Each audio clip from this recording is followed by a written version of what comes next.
students. My name is Ankita Banerjee and welcome back to my YouTube channel. Today we are going to learn abnormal Riemann-Tiemann reaction. So कल हमने Riemann-Tiemann reaction पढ़ लिया था और उसी Riemann-Tiemann reaction में हमने सीखा था कि कैसे एक फिनॉल ग्रुप कन्वर्ट हो जाता है सैलिसिल एल्डिहाइड ग्रुप में. ओके, अब उसमें हमारे पास दो प्रोडक्ट बने थे, एक मेजर था एक माइनर था. Major product was ortho salicylaldehyde and our minor product was para salicylaldehyde group. तो यहाँ पर हमने ये सीखा कि कैसे हमारे पास एक फिनॉल को कन्वर्ट कर दिया जा सकता है सैलिसिलाल्डिहाइड में. But today our criteria is to see that how the Riemann-Tiemann reaction sometimes not works. कभी कभार क्या होता है कि Riemann-Tiemann reaction के जो रिएजेंट्स हैं, हमने क्या क्या रिएजेंट्स लिए थे, chloroform, strong base, in the presence of heat हमने अपने रिएक्शन को कर दी. पर जब हमने उसी रिएजेंट को एक ऐसे कंपाउंड के साथ, मतलब एक कंपाउंड के साथ हमने क्या किया, रिएक्ट करवाया, तो आपके प्रोडक्ट, मतलब आपका जो प्रोडक्ट है वो कुछ और आया. मतलब हम यहाँ देख सकते हैं कि हमारे पास एक अनसैचुरेटेड कार्बन रिंग है और ये अनसैचुरेटेड कार्बन रिंग के साथ जब हम क्लोरोफॉर्म और वही same strong base like KOH and NaOH को रिएक्ट करवाते हैं और हीट करते हैं, मतलब at some 60 to 65 degree temperature हम रखते हैं, उसी टाइम जो आपका प्रोडक्ट देखने को मिलता है, it is not our salicylaldehyde group. Salicylaldehyde group में आपका जो फिनॉल है, मतलब जो OH है बेंजीन के ऊपर, उसके जस्ट ऑपोजिट, मतलब एडजेसेंट कार्बन पर आपका क्या लग रहा था, CHO group which is our formaldehyde group. But यहाँ पर जब हम अपना रिएक्शन को देखते हैं, ऑब्जर्व करते हैं, तो हम देख पा रहे हैं कि आपके पास एक अनसैचुरेटेड कार्बन रिंग है और उसके साथ जब हम क्लोरोफॉर्म और स्ट्रॉन्ग बेस को रिएक्ट करवा रहे हैं तो हमारे पास क्लोरोबेंजीन आ रहा है, मतलब क्लोरोबेंजीन प्रोडक्ट हमारे पास फॉर्म हो रहा है, ना ही सैलिसिलाल्डिहाइड ग्रुप. अब यहाँ पर ये सोचने वाली बात है कि ऐसा क्या हुआ कि हमारे पास जो अनसैचुरेटेड कार्बन रिंग है उससे, हाँ अनसैचुरेटेड अभी भी है, पर हाँ हमारे पास सैलिसिलाल्डिहाइड ग्रुप ना बन के क्या ग्रुप बना, क्लोरोबेंजीन. तो यहाँ पर बहुत स्टूडेंट्स को ऐसे लगेगा कि मैम यहाँ पर क्लोरोफॉर्म और बेस तो है, पर जो हमारे पास सबस्ट्रेट है, मतलब जो रिएक्टेंट हमारे पास मेन होना चाहिए फिनॉल, वो नहीं है. हाँ, ये सही बात है कि यहाँ पर जो फिनॉल होना चाहिए वो यहाँ नहीं है, ठीक है. जबकि हम Riemann-Tiemann रिएक्शन में फिनॉल को का प्रोसीजर देख रहे थे. तो यहाँ से मैं एक चीज़ आपको क्लियर बताना चाहूँगी, मतलब ये दो पॉइंट आपको क्लियर होगा इसी रिएक्शन में कि रिएजेंट हमारे लिए इतना इम्पॉर्टेंट नहीं होता. मतलब रिएजेंट ही आपको चाहिए तभी जाके आपको अपना डिज़ायर्ड प्रोडक्ट मिलेगा, ये सही बात नहीं है. मतलब रिएजेंट सिर्फ हमको ये मदद करता है कि हम अपना रिएक्शन को कंप्लीट करके प्रोडक्ट तक पहुँचे, और रिएजेंट के साथ साथ आपका जो सामने वाला सबस्ट्रेट है, it should be like aromatic, है ना. मतलब एरोमेटिक होना चाहिए, वहाँ फिनॉल एरोमेटिक था, और एरोमेटिक के साथ साथ और भी हमको देखना पड़ता है कि रिंग का साइज कैसा है. मतलब वो सब को हमको देख के हम बोल सकते हैं कि हाँ हमारे पास फर्दर सैलिसिलाल्डिहाइड ग्रुप का फॉर्मेशन होगा.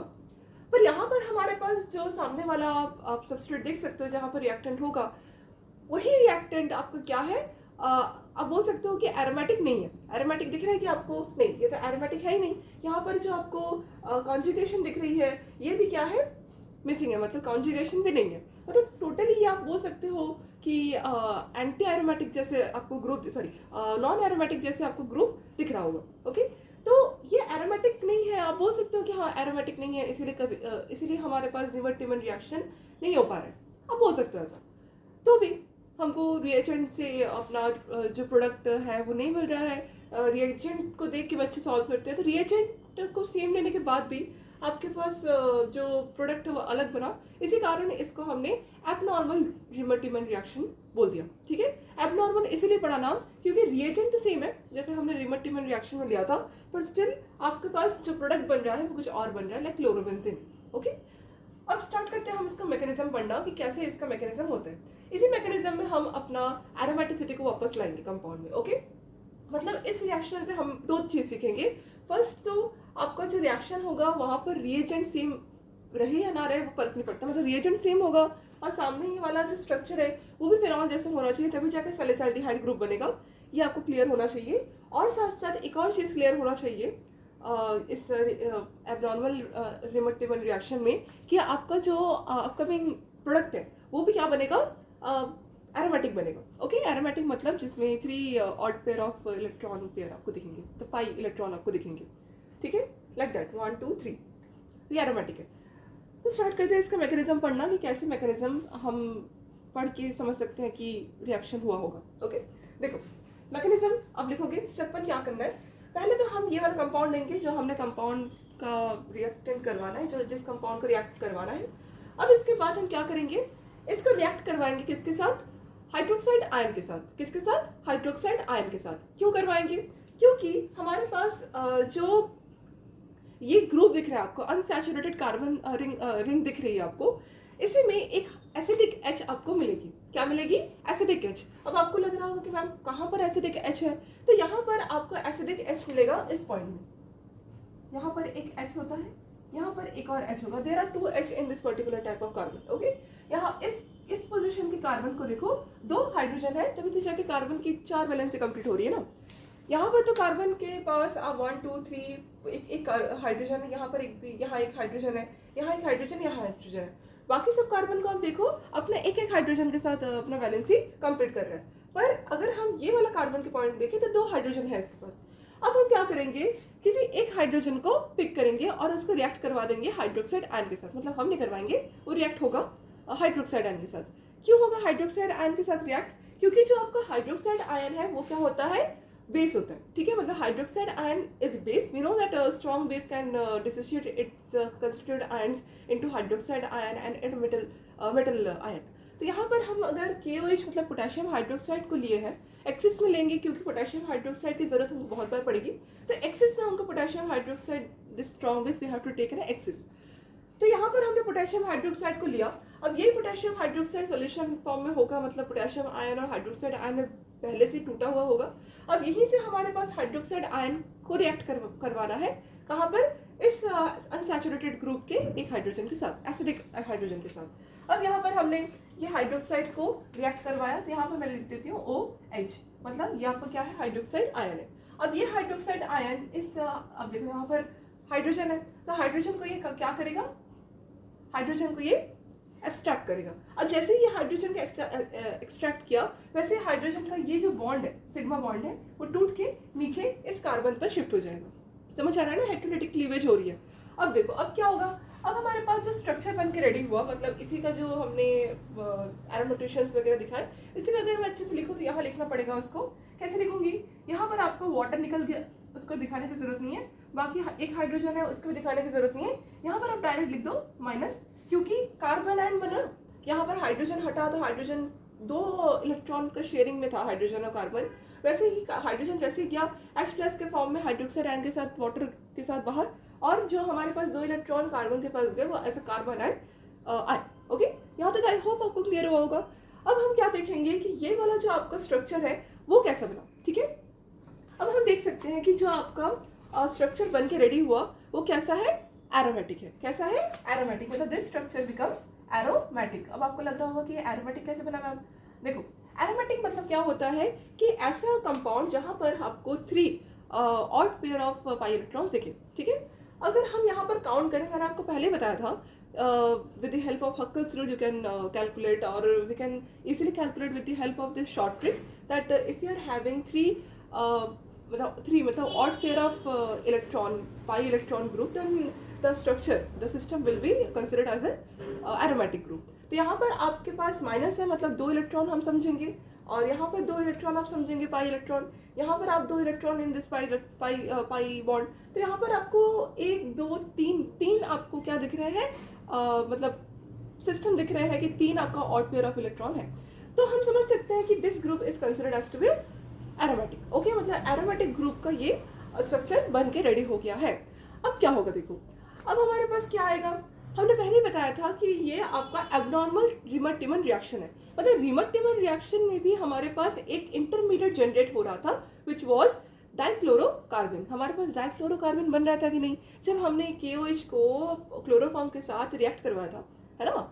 तब हमारे पास क्या बन रहा था, डाइक्लोरोकार्बन। अब फिर से मैं नहीं बताऊंगी कि डाइक्लोरोकार्बन कैसे बनता है, वो हमने पहले वीडियो बना लिया है, तो वो डाइक्लोरोकार्बन बनने का प्रोसेस देख लेना। ओके, अब वो डाइक्लोरोकार्बन फिर से बनेगा रिएक्शन के अंदर। अब वो डाइक्लोरोकार्बन को हमको फिर से रिएक्ट करवाना है with this aromatic unsaturated carbon chain. Okay, तो अब हमारे पास पिक्चर में कौन आएगा, डाइक्लोरोकार्बन। तो मैं यहाँ पर लिख देती हूँ CCl2 विथ 2 इलेक्ट्रॉन्स। अब ये आपका क्या है, dichlorocarbon which is our intermediate which use to means it will the pi electrons will attack to this dichlorocarbon and then you will get the desired product. Okay, अब हमारे पास मतलब अब desired product मतलब अगर आपको क्लोरोबेंजीन वगैरह बनाना है ना, तो आप ये वाला रूल फॉलो कर सकते हो, reamer-Tiemann reaction, abnormal reamer-Tiemann reaction कर सकते हो। ठीक है, अब देखो अब ये प्रोसेस कैसे आएगी। यहाँ तक आपको क्लियर हुआ कि डाइक्लोरोकार्बन हमारे पास रहता है, कार्बन के पास इलेक्ट्रॉन्स की कमी रहती है, that's why it is considered as an electrophile. और जो हमारे पास सामने वाला एरोमेटिक ग्रुप है वहाँ पाई इलेक्ट्रॉन्स है, pi electrons is electron rich. तो यहाँ पर आपका जो रिएक्शन होगी वो इलेक्ट्रोफिलिक न्यूक्लियोफिलिक होगी, मतलब सामने वाला जो एरोमेटिक ग्रुप है वो आपका न्यूक्लियोफाइल की तरह एक्ट करेगा, और जो सामने वाला डाइक्लोरोकार्बन है ये आपका एज एन इलेक्ट्रोफाइल एक्ट करेगा। अब हमारे पास रिएक्शन कैसे होगी, देखो देखो हमारे पास ये रिएक्शन होने के दो रास्ते होते हैं, मतलब हो सकते हैं। एक आपका माइनस के साथ ये बॉन्ड बनाए डाइक्लोरोकार्बन, एक हो सकता है हमारा पाई बॉन्ड को तोड़ के बॉन्ड बनाए, मतलब अपना इलेक्ट्रॉन कौन डोनेट करेगा, ये माइनस करेगा या पाई बॉन्ड करेगा। सोचो, देखो दो रास्ते हैं, अब हमको ये देखना है कि कौन से रास्ते में स्टेबिलिटी आ रही है। ओके, तो अगर हम डाइक्लोरोकार्बन को माइनस के साथ रिएक्ट करवाएंगे, मतलब ये माइनस चार्ज को डाइक्लोरोकार्बन में डोनेट करेंगे, तो क्या होगा कि हमारे पास जो प्रोडक्ट बनेगा वो एरोमेटिक नहीं रहेगा। ठीक है, और स्ट्रक्चर चाहता है कि वो एरोमेटिक बने, ज़्यादा से ज़्यादा स्ट्रक्चर चाहते हैं कि वो खुद में एरोमेटिक फॉर्म हो। अगर एरोमेटिक स्ट्रक्चर्स बनते हैं ना तो वो बहुत ज़्यादा स्टेबल होते हैं, आपको पता है ना। फर्स्ट एरोमेटिक स्ट्रक्चर स्टेबल होता है, फिर आपका नॉन एरोमेटिक, फिर एंटी एरोमेटिक, तो ऐसे स्टेबिलिटी रहना चाहिए। तो इसी में हमने ये देखा कि अगर डाइक्लोरोकार्बन माइनस के साथ रिएक्ट करके अपना प्रोडक्ट बनाएगा तो वो प्रोडक्ट इतना ज़्यादा स्टेबल नहीं होगा। ओके, तो हमारे पास जो डाइक्लोरोकार्बन है वो कहाँ जाके रिएक्ट करना चाहेगा, पाई बॉन्ड को ब्रेक करके रिएक्शन करेगा। मतलब क्या है कि ये आपका पाई बॉन्ड दिख रहा है, ये आपका एक पाई बॉन्ड, अच्छा कोई भी एक पाई बॉन्ड आप चूज कर सकते हैं, ऐसे नहीं है कि आपको ये राइट वाले करना ये लेफ्ट नहीं, ऐसे नहीं है। यहाँ राइट लेफ्ट का ज़्यादा इंपॉर्टेंस नहीं है, आपको बस पाई बॉन्ड को ब्रेक करना है। कोई एक पाई बॉन्ड सिस्टम का लो और इसको ब्रेक करो और डाइक्लोरोकार्बन के साथ बॉन्ड बना दो। ओके, अब देखो हमने ये पाई बॉन्ड को क्या किया, इसके डाइक्लोरोकार्बन के जो आपका एम्प्टी ऑर्बिटल था उसमें शिफ्ट कर दिया। अब क्या हुआ, इसके बाद देखो आपका डाइक्लोरोकार्बन कुछ ऐसे दिखेगा, CCl2। ठीक है, अब ये CCl2 बन गया नेगेटिव, और यहाँ पर आपका एक पॉजिटिव चार्ज जनरेट होगा। Why, because this carbon valency gets free. Okay, अब देखो यहाँ पर minus charge as it is था। ठीक है, यहाँ पाई बॉन्ड, ये वाला पाई बॉन्ड को कोई छेड़छाड़ नहीं कर रहे, तो ये पाई बॉन्ड की तरह ही है। अब यहाँ तक आई होप आपको क्लियर हुआ होगा। अब इसके बाद देखो क्या हो रहा है, अब इसके बाद क्या होगा, ये जो कार्बन है इसमें क्या है, नेगेटिव चार्ज है, मतलब इसमें आपका 2 इलेक्ट्रॉन ज़्यादा है। अब जो सामने वाला प्लस है इसको भी बैलेंस करना पड़ेगा। ठीक है, मतलब हम क्या कर सकते हैं, शेयरिंग कर सकते हैं। और ये जो आपका कार्बन के ऊपर नेगेटिव चार्ज है ये क्या करेगा, अपने इलेक्ट्रॉन्स को इस प्लस चार्ज में शिफ्ट करेगा। मतलब कहीं ना कहीं आपका जो स्ट्रक्चर दिखेगा वो ऐसे C बन जाएगा। यहाँ पर एक क्लोरीन लगा देते हैं, यहाँ एक क्लोरीन लगा देते हैं। ठीक है, यहाँ minus charge as it is है, और जो आपका बॉन्ड है वो कुछ ऐसे दिख रहा है। अगर यहाँ से पाई बॉन्ड ब्रेक हुआ, अब यहाँ पर पाई बॉन्ड यहाँ गया कार्बन के पास, डाइक्लोरोकार्बन के पास, डाइक्लोरोकार्बन से जो नेगेटिव चार्ज जनरेट हुआ था वो नेगेटिव चार्ज ने अब अपने इलेक्ट्रॉन को डोनेट करके ये प्लस चार्ज को सेटिस्फाई किया, और ये वाला कार्बन के साथ एक आप देख सकते हो रिंग फॉर्म में बन गया। पहले रिंग ब्रेक हुआ, फिर रिंग फॉर्म में फिर से बन गया। अब देखो क्या होगा, अब ये स्टेप बहुत ज़्यादा इंपॉर्टेंट होगी, क्योंकि इसी स्टेप में हमारे पास जो, अच्छा ये वाला बॉन्ड बनाना मत भूलना आप लोग, ये वाला बॉन्ड का कुछ नहीं हो रहा है, ये वाला pi bond as it is है। अब यहाँ तक क्लियर हो गया।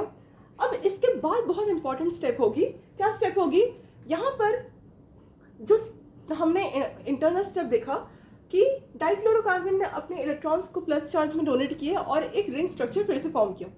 अब यहाँ पर ऐसा क्या हुआ कि हमारे पास डायरेक्ट 5 5 की चेन थी ना, 1 2 3 4 5, 5 से डायरेक्ट 6 में बन गया। अब देखो क्या होगा, ठीक है, अभी तक बना नहीं है, 6 बनेगा। अब सिर्फ हम डाइक्लोरोकार्बन को ऐड ही किए हैं। अब हमने डाइक्लोरोकार्बन को देखना है कि कैसे एक क्लोरीन हट के आपका 5 कार्बन रिंग से 6 कार्बन रिंग में कन्वर्ट हो रहा है और अनसैचुरेशन आ रहा है और साथ साथ एरोमेटिक भी हो रहा है। ओके, अब देखो, अब हमारे पास क्या है, ये क्लोरीन और ये क्लोरीन दोनों को देखो। पहले आप बताओ कि कार्बन और क्लोरीन दोनों में से इलेक्ट्रोनेगेटिविटी किसकी ज़्यादा है? किसकी ज़्यादा है? क्लोरीन की। ओके, क्लोरीन की इलेक्ट्रोनेगेटिविटी कार्बन से ज़्यादा होती है। मतलब कहीं ना कहीं हमने पहले ही पढ़ लिया था कि जो आपका क्लोरीन है उसमें माइनस आई इफेक्ट है, और कार्बन जब एक माइनस आई इफेक्ट से जुड़ा हुआ रहता है तो क्या करता है, कार्बन में पॉजिटिव चार्ज बढ़ता रहता है, इंटरनल उसका प्लस आप बोल सकते हो कि डेल्टा प्लस बढ़ेगा। तो यहाँ पर हम कार्बन को डेल्टा प्लस दिखाएंगे, वहीं हम ये जो 2 क्लोरीन ग्रुप अटैच है विद दिस कार्बन, उसमें माइनस आई इफेक्ट का सिंबल शो करेंगे। अब क्या होगा कि जो आपका ये कार्बन है और ये कार्बन के साथ ये कार्बन भी जुड़ा है, इसमें भी क्या होगा, पार्शियल पॉजिटिव चार्ज जनरेट होंगे, है ना। तो अब क्या हो सकता है, अब ये अपने आसपास के इलेक्ट्रॉन्स को खींचने की कोशिश करेगा एज इट इज। अगर मेरे पास कुछ चीज़ की कमी होगी तो मैं अपने आसपास के नेबर से बोरो करने की कोशिश करूंगी, है ना, सामान। तो वैसे ही अगर इसके पास, कार्बन के पास इलेक्ट्रॉन्स की कमी दिख रही है तो वह अपने आसपास से माइनस चार्ज को बोरो करेगा कि नहीं करेगा? करेगा। तो यहाँ पर हमारे पास जस्ट दिस एडजेसेंट कार्बन एक माइनस चार्ज दिख रहा है ना। अब ये माइनस चार्ज क्या होगा, ये माइनस चार्ज इधर मूव करेगा, ठीक है। अब ये माइनस चार्ज अगर इधर मूव किया, ये कार्बन को देखो, इस कार्बन में 1 2 3 एक हाइड्रोजन भी है। अब ये 5 बॉन्ड तो बनाएगा नहीं, तो 5 बॉन्ड नहीं बनाएगा तो कौन सा वाला बॉन्ड ये ब्रेक करेगा? क्योंकि ये भी सिग्मा बॉन्ड है, ये भी सिग्मा बॉन्ड है, तो कौन सा बॉन्ड ब्रेक करेगा? देखो, अगर हमने ये वाला बॉन्ड ब्रेक किया तो जो हमारे पास डिजायर्ड स्ट्रक्चर था, stable structure, it would be our aromatic structure. तो एरोमेटिक स्ट्रक्चर बनाने के लिए हम क्या कर सकते हैं, ये वाला जो आपका सिग्मा बॉन्ड है, बीच वाला, देखो बीच वाला, ये अगर हम ब्रेक कर दे तो हमारे पास जो है एरोमेटिक ग्रुप का फॉर्मेशन होगा, ठीक है। अगर हम ये माइनस चार्ज को इधर शिफ्ट करें और ये वाला जो बॉन्ड दिख रहा है ना, इसको शिफ्ट करना पड़ेगा इधर, ठीक है, क्लोरीन के पास, मतलब ये वाला इधर, क्योंकि इधर भी तो आप देख सकते हो ना, ये भी कार्बन है तो इसमें भी तो इलेक्ट्रॉन्स की कमी है। तो अगर यहाँ से यहाँ गया तो ये वाला बॉन्ड टूट के यहाँ पर जाएगा, ये वाला कार्बन में, है ना। तो आपको क्या दिखा, जो स्ट्रक्चर हमारे पास फॉर्म हुआ वो कैसा बना, ये माइनस चार्ज इधर, ये इधर, और as you know that this carbon will also not able to make 5 bonds, so that's why 1 chlorine will be living as chloride ion, मतलब एक क्लोरीन आपका हट जाएगा, ये जो क्लोरीन ग्रुप है ये हट जाएगा। और अगर मैं इसको ऐसे दिखाने की कोशिश करूँ तो -Cl नेगेटिव, मतलब क्लोराइड आयन एक आपका लिविंग हो गया। और तो पूरा मिला के जो आपका स्ट्रक्चर बनेगा वो क्या बनेगा, क्लोरोबेंजीन। अब इसको आप अच्छे से देखना रफ में और उसको काउंट करना, आपको बेंजीन के ऊपर क्लोरीन ही दिखेगा, okay, and this will be our chlorobenzene form, okay. I hope यहाँ तक आपको क्लियर हुआ। और in this reaction we have seen that ring expansion takes place, okay. हमने ऐसा कोई रिएक्शन अभी तक देखा नहीं था जहाँ पर हमारा जो रिंग है वो ब्रेक हो रहा था और एक मतलब कार्बन का जो है नंबर वो बढ़ रहा था। अब यहाँ पर हमने देखा कि रिंग एक्सपेंशन हुआ, मतलब रिंग का जो नंबर है, कार्बन रिंग का नंबर है वो बढ़ा। With the help of abnormal Reimer Tiemann reaction we can do the ring expansion. और इसमें हमने एरोमेटिसिटी भी गेन की, मतलब एरोमेटिक कैरेक्टर पहले नहीं था, उसके बाद प्रोडक्ट में आया, हमने ये भी देखा। और एबनॉर्मल रीमन-टिमन रिएक्शन इसीलिए कहा गया क्योंकि आपके पास इंटरमीडिएट भी सेम बन रहे हैं रीमन-टिमन रिएक्शन जैसे, और साथ साथ आपके पास जो आपके पास रिएजेंट्स है लाइक क्लोरोफॉर्म, स्ट्रॉन्ग बेस, वो भी है। तो भी हमारे पास जो प्रोडक्ट है वो बस मतलब वेरिएशन आ गया उसमें with this unsaturated carbon ring, and this particular unsaturated carbon ring is not aromatic, okay। I hope यहाँ तक आपको क्लियर हुआ होगा, मैकेनिज्म की मदद से थोड़ा सा कुछ आइडिया लगा होगा कि हाँ ऐसे ऑर्गेनिक केमिस्ट्री सॉल्व की जाती है और कहाँ माइनस चार्ज आता है, कहाँ प्लस चार्ज आता है, बहुत जल्दी आपको ध्यान देना पड़ता है। तो आई होप आपको थोड़ा सा भी समझ में आया होगा। और ये बेसिकली क्लास 12 से ज़्यादा IIT में आता है, केमिस्ट्री, ऑर्गेनिक केमिस्ट्री का IIT में आता है, और ये क्वेश्चंस आ सकते हैं आपके IIT लेवल कॉम्पिटिटिव एग्ज़ाम्स में। और ऐसे ही मेरे वीडियोस को फॉलो करते रहिए, जिसके साथ आपके आईआईटी के क्वेश्चंस बनते रहेंगे। और if you having any doubt you can ask me in our comment section. And thanks for watching, and do like, share and comment and subscribe to my channel, and keep studying. All the best.